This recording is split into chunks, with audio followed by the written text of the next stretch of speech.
Hey guys, Mike Bonfanti here with Bonfanti Investment Services, and today I want to talk to you about how to get started with financial planning. Doesn't matter what stage of life you're in, most of the time I meet with someone new, I hear some variation of the question, what do we do next?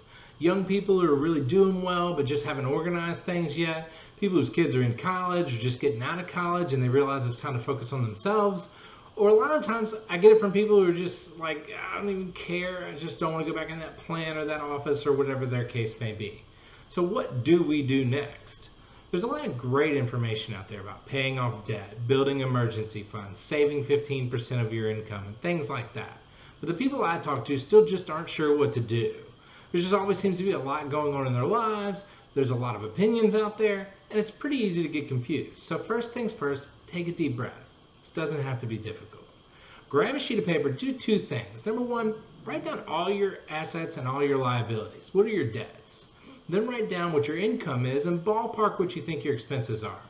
If you're the type who'd prefer to do this on a computer, feel free to check out the financial planning software I have available for free on my website at bonfantiinvestments.com. You can link your accounts and it'll do all those calculations for you.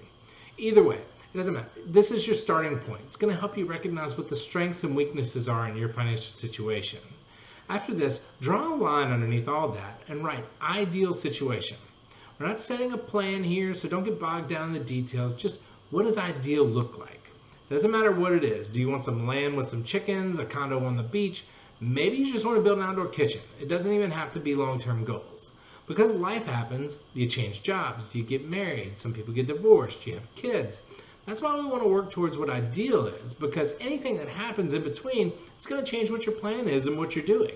So write down a few things, then decide what's the most important thing, then the next most important thing, and so forth. Now it's just a matter of working backwards on how to get those things. You did it on one sheet of paper, and guess what? 62% of investors have never thought this far through it. So it doesn't have to be an elaborate plan. You just have to pick what you want to do first. So look, I'm sure you've heard some variation of this before, but when you leave the house, it's important to know where you're going because it matters if you're going to walk, drive, or fly. If you have any questions or want to share your ideal situation, please find me at bonfantiinvestments.com.